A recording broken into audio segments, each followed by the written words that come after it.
Allez, merci de nous retrouver pour la conclusion de nos 2 journées de ces universités de 2021 de la coordination en santé. Je vous propose donc pour conclure un état des lieux, ou plutôt un point de situation sur les dispositifs d'appui et de coordination nationale et état des lieux sur leur constitution en Occitanie. Parce que vous le savez, pour tout acteur de la coordination, la constitution des DAC est un sujet d'actualité. Le président de la FACS, Gérard Mick, et Pascal Durand, qui est directeur des projets et directeur du premier recours à l'Agence régionale de santé Occitanie, vont à présent nous proposer donc un état des lieux des travaux menés au niveau national et régional en Occitanie. Première intervention, celle de Gérard Mick, qui est à mes côtés. Merci d'être là, bienvenue. Vous êtes donc président de la Fédération nationale des dispositifs de ressources et d'appui à la coordination des parcours de santé.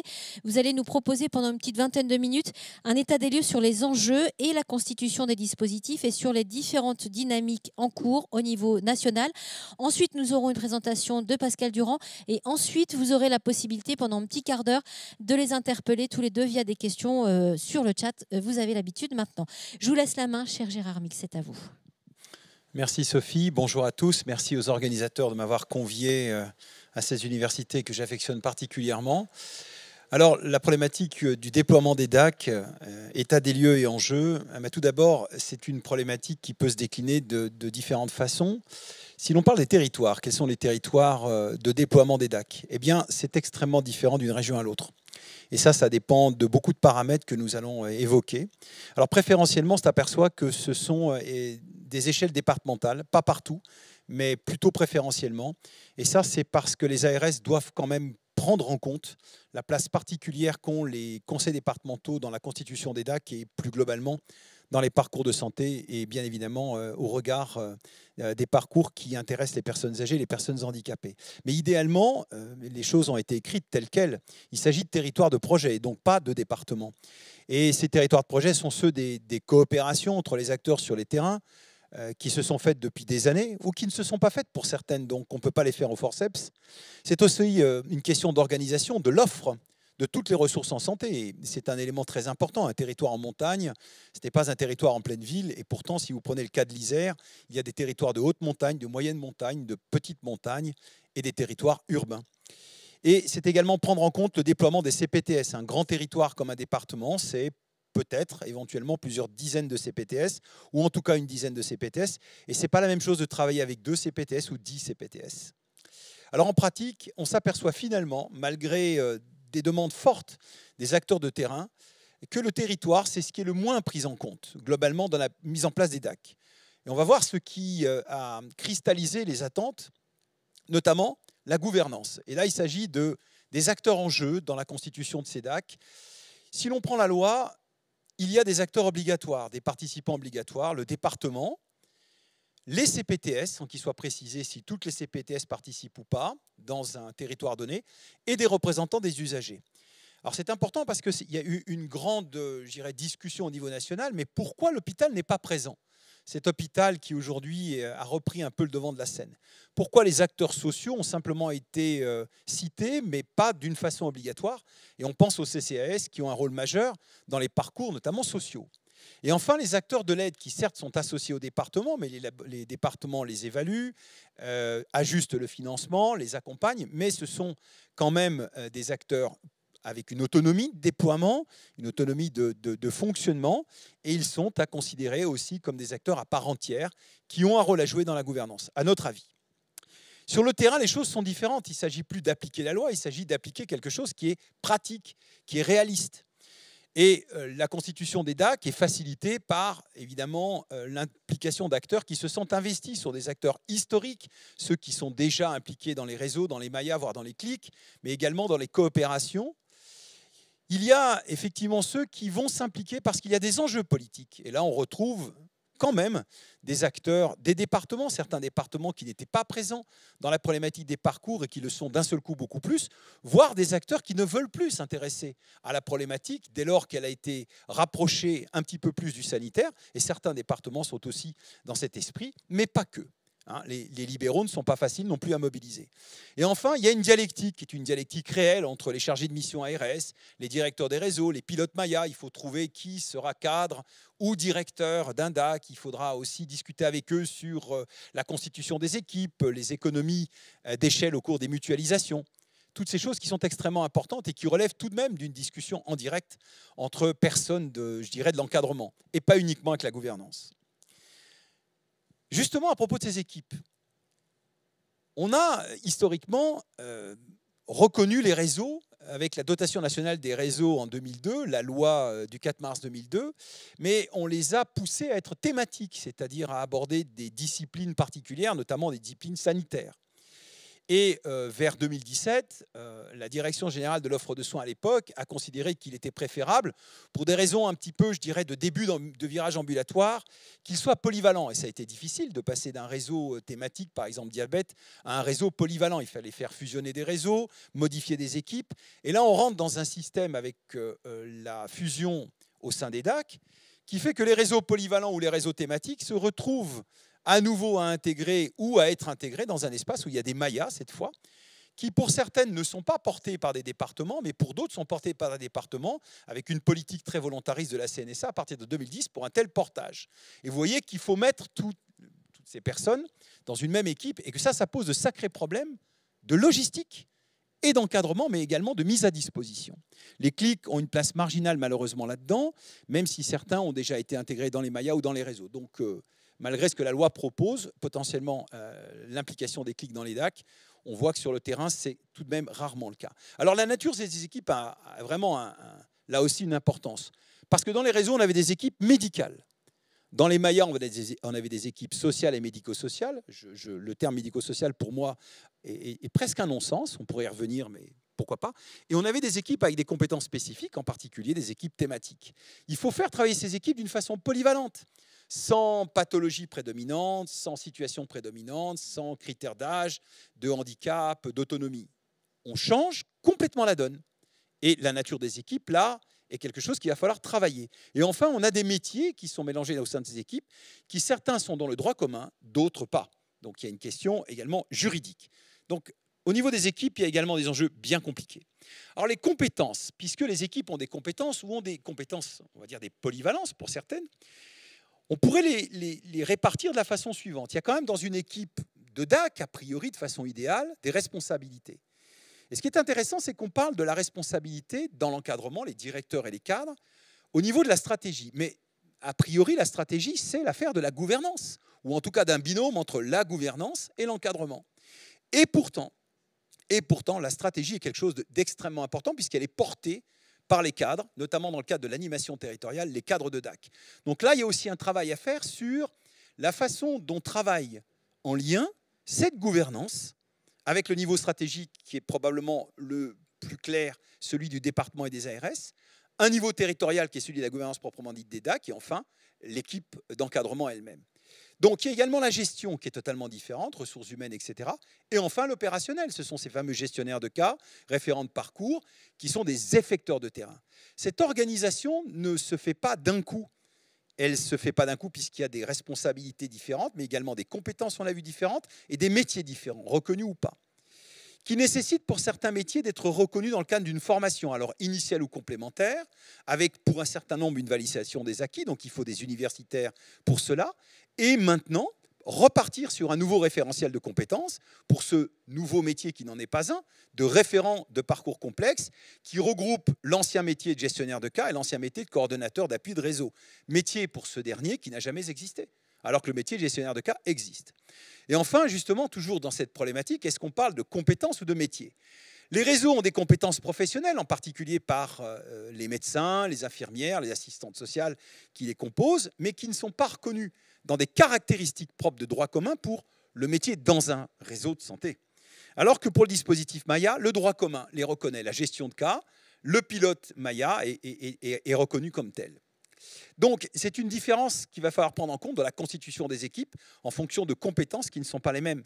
Voilà encore un enjeu très important. Le financement, enjeu clé bien évidemment. Alors le devenir du financement FIR et du financement CNSA, la partie CNSA étant celle des Mayas, A priori, les choses devraient être claires. La CNSA s'est engagée, mais vous savez, les choses changent. Il suffit qu'une épidémie passe, qu'un gouvernement change, etc.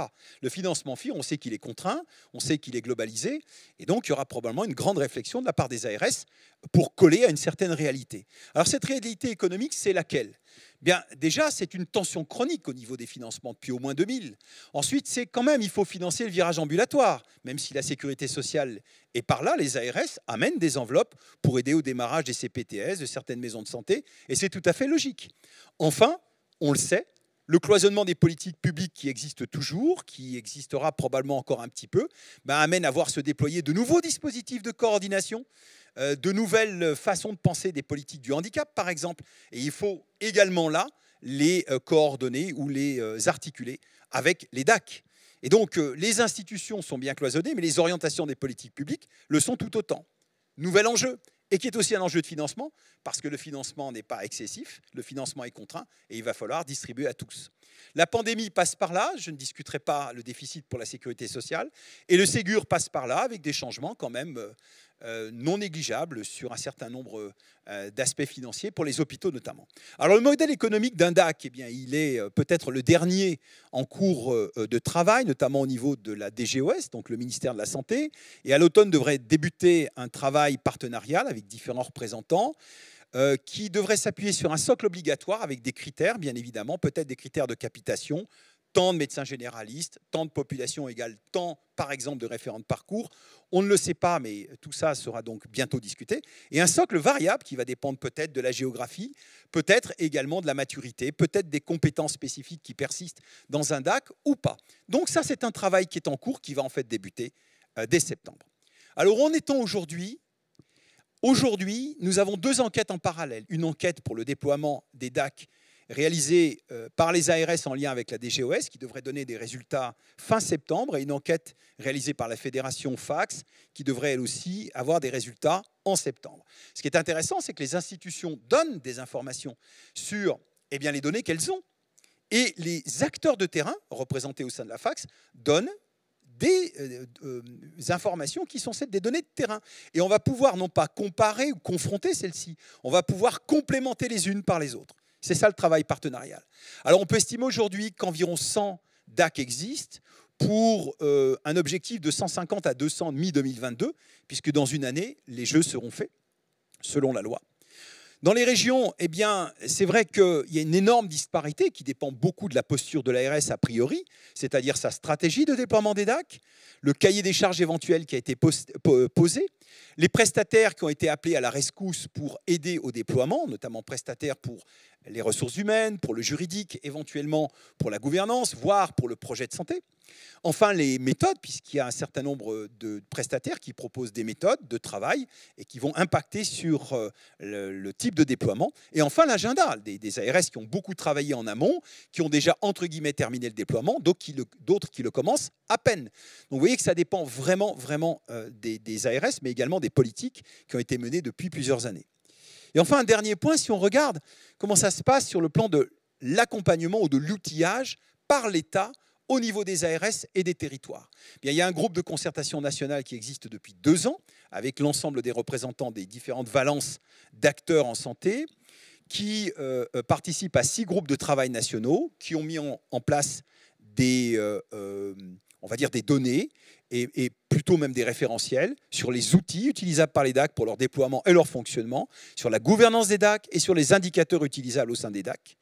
Il y a également donc un groupe de travail sur la formation des cadres qui aujourd'hui dépend de l'École des hautes études en santé publique, qui est une école d'État évidemment pour la santé, et qui forme les cadres dans le cadre d'une formation qui s'appelle justement ANIM. Et enfin, il y a un référentiel, qui est le référentiel de compétences et d'activités pour ce métier qu'on appellera référent de parcours, et qui englobe les gestionnaires de cas, les coordonnateurs d'appui de réseau, et qui est sous la responsabilité de la Fax.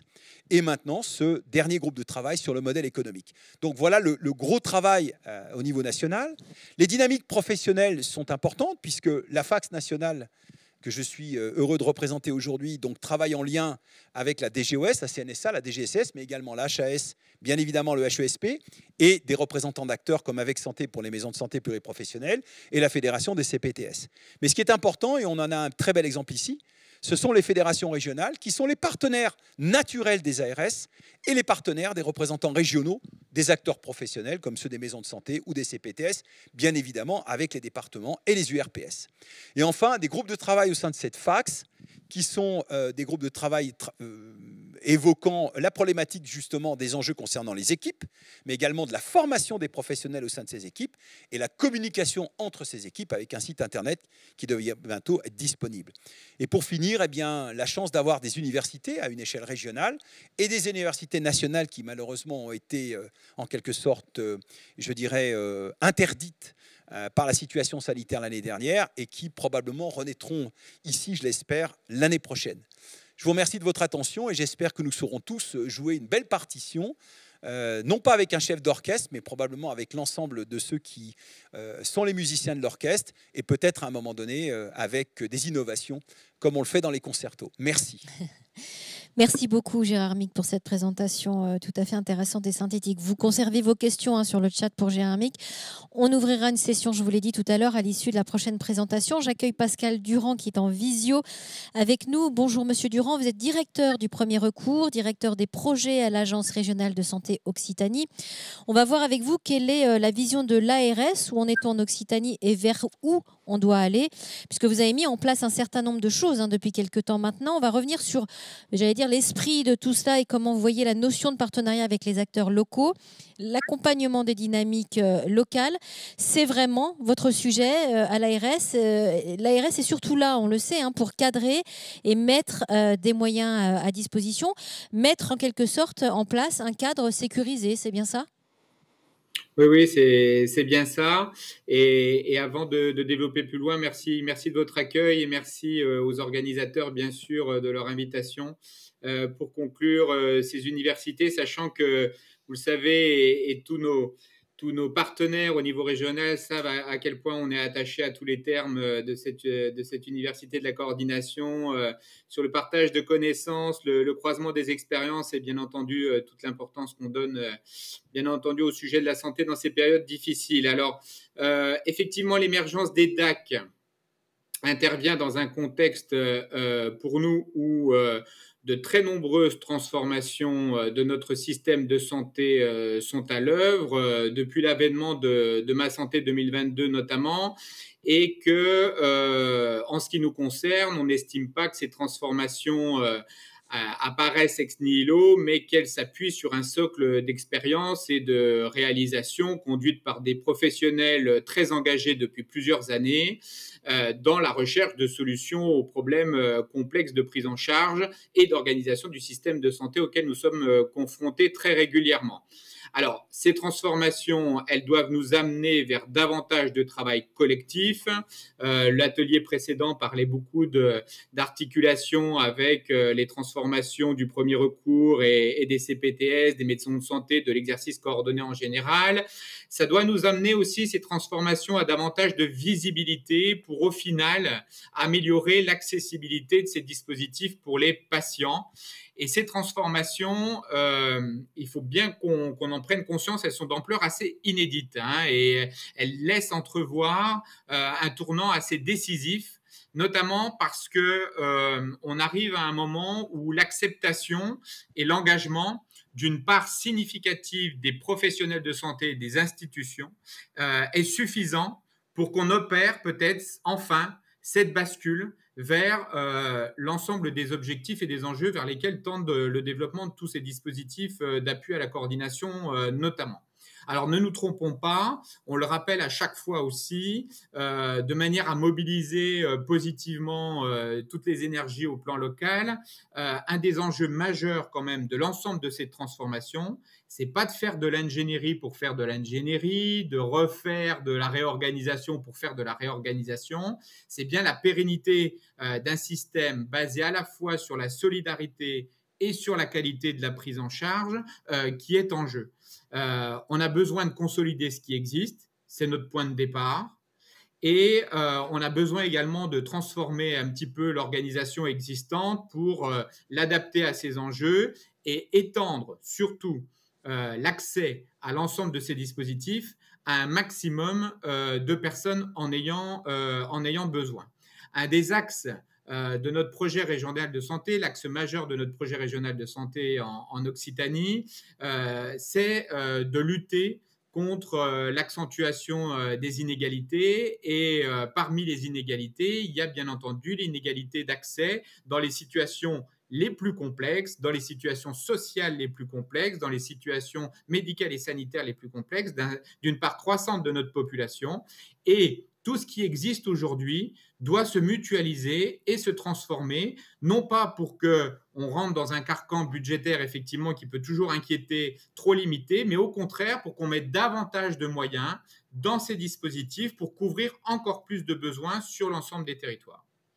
Alors, dans cette perspective, nous avons engagé en Occitanie, comme dans d'autres régions bien sûr, comme dans la plupart des régions, la mise en place des DAC, avec une méthode qu'on a voulu d'emblée essentiellement participative. On a essayé de partager ensemble les enjeux, comme je les rappelle de manière rapide ici, mais également la méthode et les principes de cadrage généraux, de manière à ce que la participation de toutes les parties prenantes se fasse à chaque étape du processus, que le partage d'informations, évidemment, soit complet à chacune de ces étapes et qu'on ait une déclinaison sur le terrain la plus proche possible des préoccupations de ceux qui aujourd'hui constituent les dispositifs que nous fusionnerons dans ces DAC.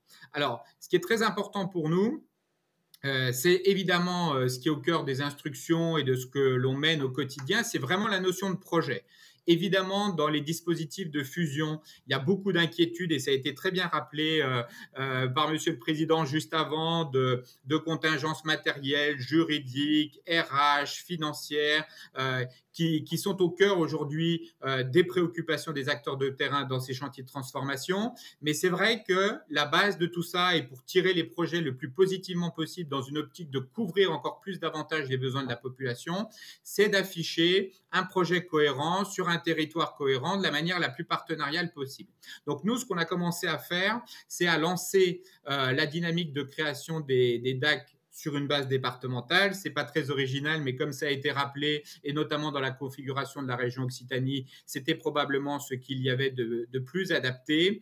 Mais en démarrant la démarche, par la construction du projet de santé, le partage des acteurs sur les besoins du territoire, l'articulation avec les dispositifs existants et l'ambition qu'il voulait porter. On était très très large de toute façon et très au clair avec l'ensemble des acteurs sur les ambitions des dispositifs d'appui à la coordination. Ni de volonté hégémonique, ni d'effacement total par rapport au reste des dispositifs. On a beaucoup parlé des CPTS dans l'atelier précédent, très, très instructif et très bien animé par l'ensemble des participants.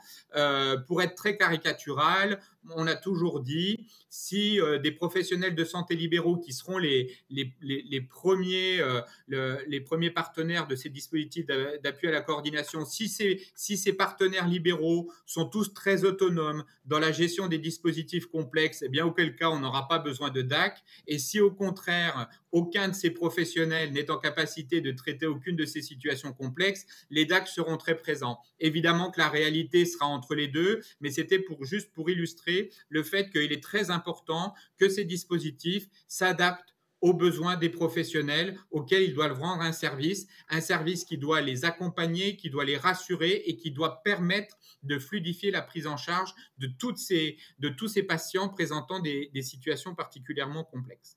Alors, une fois qu'on a lancé sur ces bases-là la démarche en Occitanie, on a quand même resitué la création des DAC, fusion de réseaux et de thématiques pluriprofessionnelles avec les réseaux régionaux que nous avons dans la région, constitués à l'échelle de la grande région au moment de la fusion des régions administratives, qui couvrent des thématiques d'expertise. On l'a vu sur le diabète, bien sûr la périnatalité, la cancéro, etc., qui représenteront autant de ressources, qui constitueront autant de ressources pour les dispositifs d'appui à la coordination dans le lien à réaliser avec les professionnels de terrain.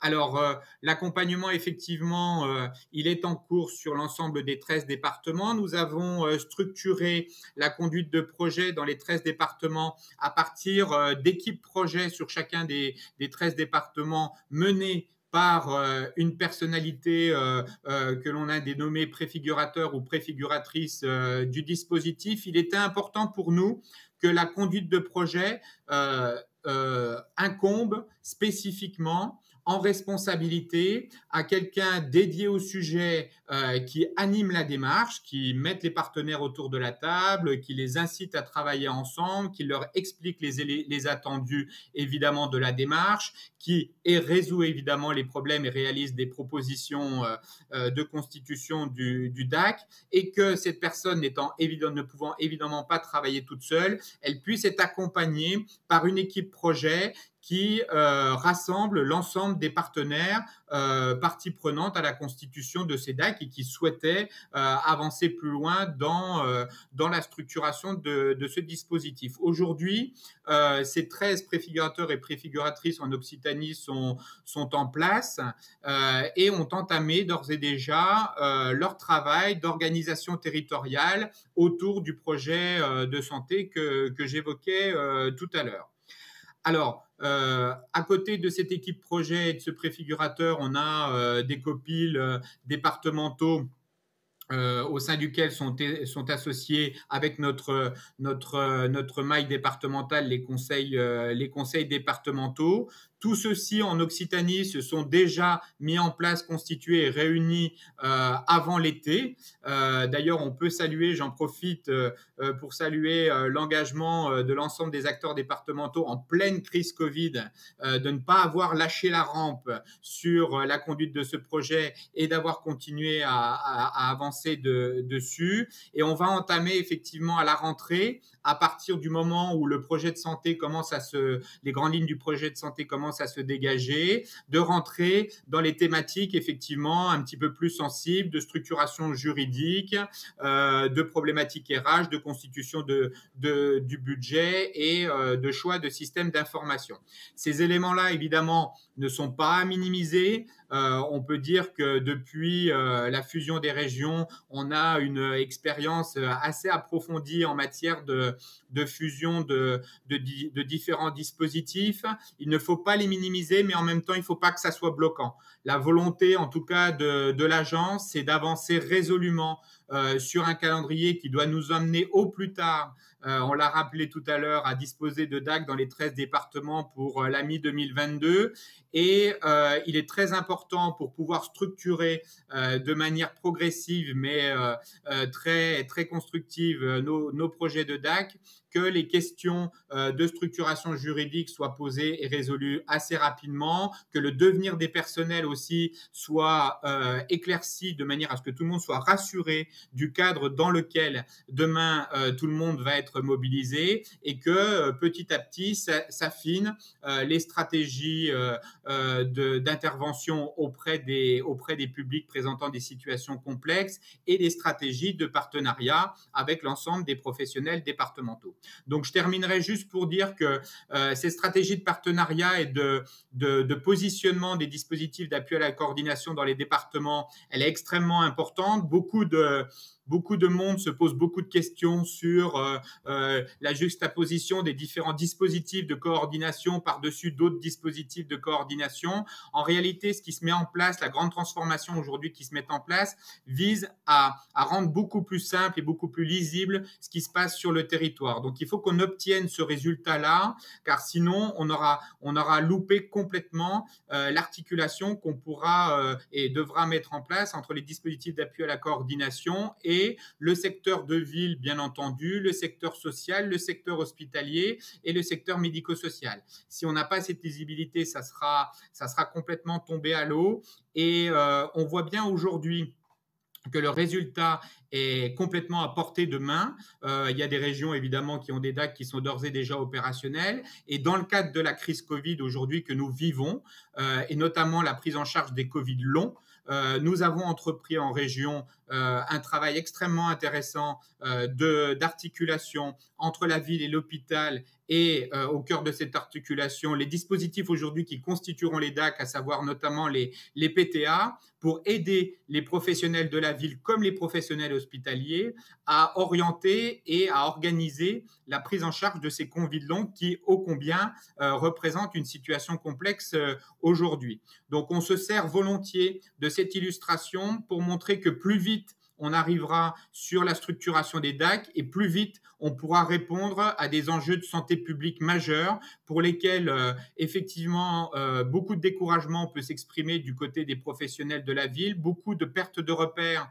aussi peuvent s'exprimer du côté des patients et beaucoup de désarroi du côté des professionnels hospitaliers à trouver des solutions. Et quand tous ces dispositifs seront arrivés à maturité et seront correctement mis en place, je pense que la coordination de l'ensemble de ces acteurs qui ont une volonté farouche de trouver des solutions concrètes pour ces patients, évidemment, trouvera une concrétisation sur l'ensemble des départements.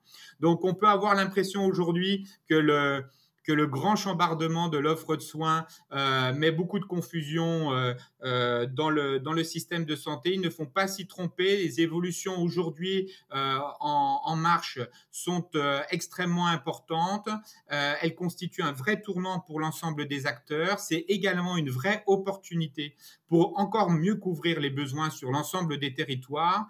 Et les agences régionales de santé en général et notre agence en particulier va développer et mettre à disposition des acteurs, je pense, suffisamment de moyens pour qu'on puisse tous se sentir à la fois motivés, embarqués et confortables dans la mise en œuvre de ces dispositifs et l'exercice futur de la prise en charge de cas qui aujourd'hui rencontrent de grandes difficultés à trouver des solutions. Voilà l'état de la situation pour l'Occitanie. À tous les deux, j'ai une question que je vous formule deux questions. Alors la première qui nous vient de Florence du réseau CAP2S Loire. Elle vous demande, avec la mise en place des DAC à l'échelle nationale, pouvons-nous enfin espérer une convention collective unique pour les salariés de ces dispositifs, Gérard Mick?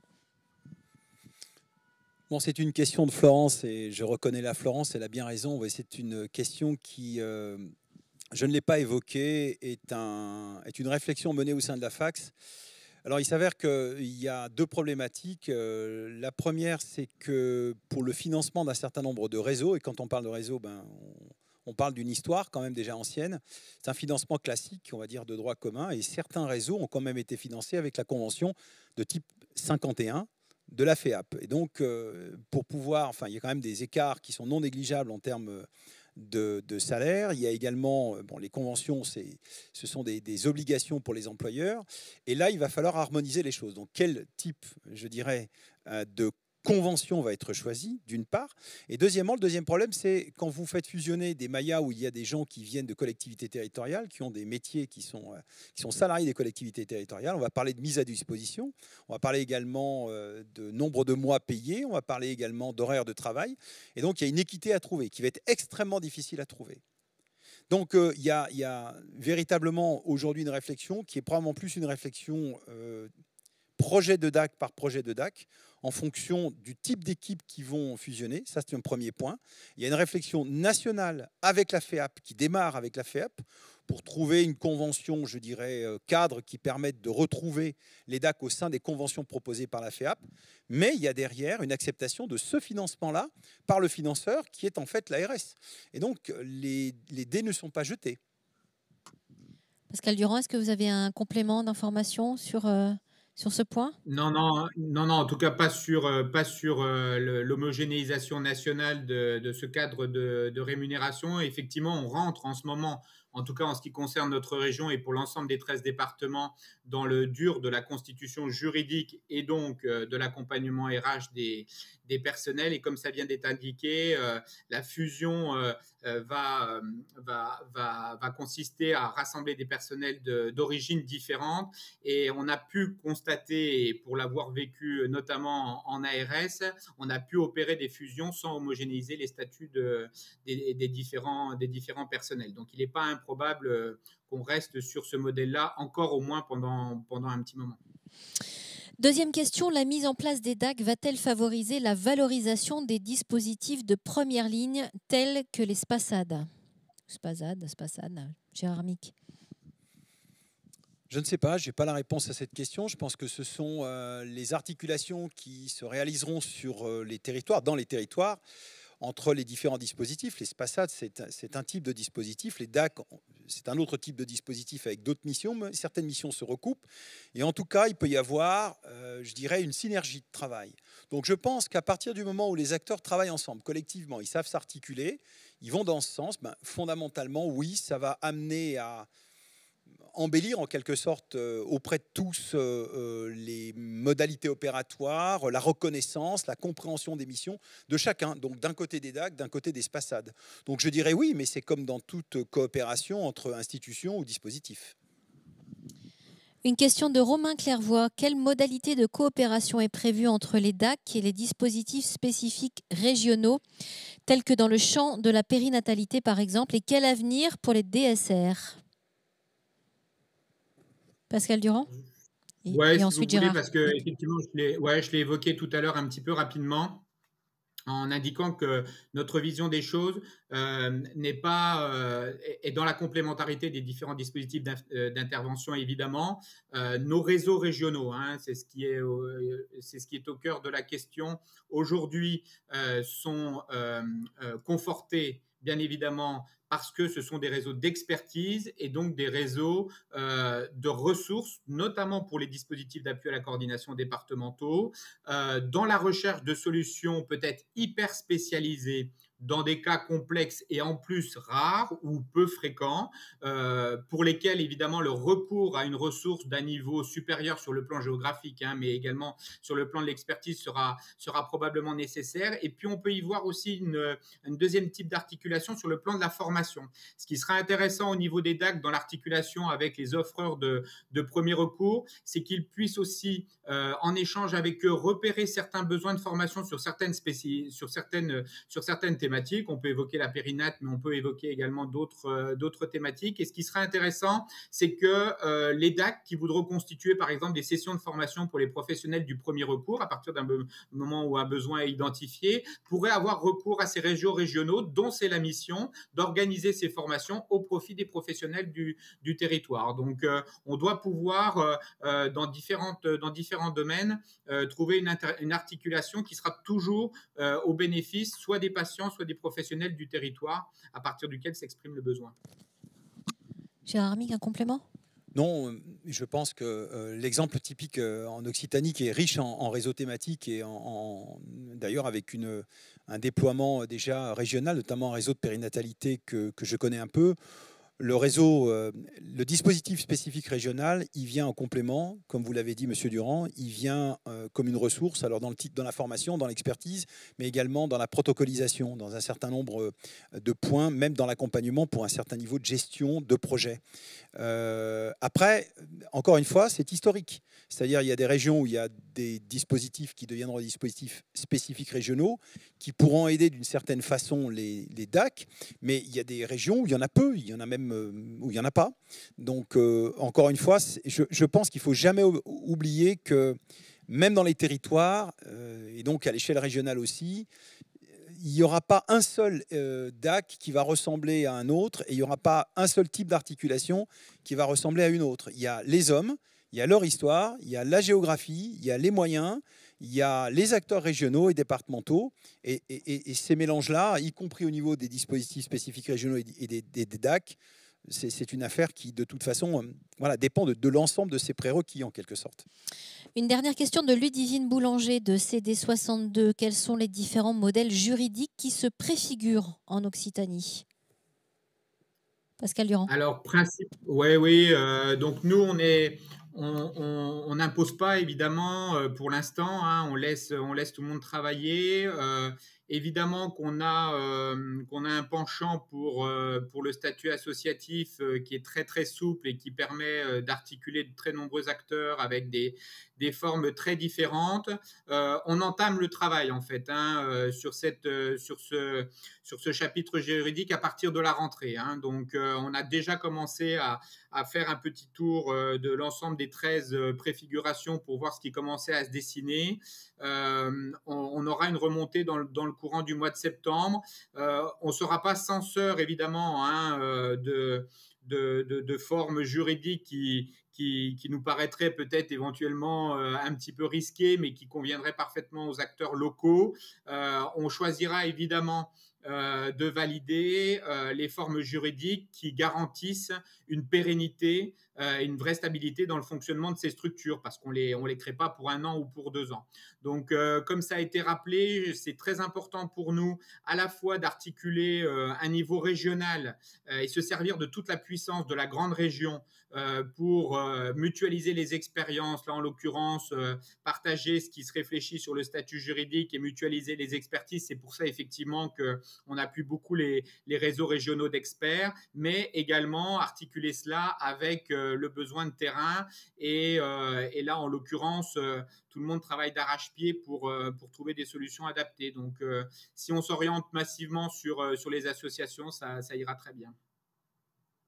Mais j'en ai une toute dernière de Hélène 7. Les communautés 360 apparaissent au même moment que les DAC se mettent en place. Cela ne risque-t-il pas de créer une autre confusion?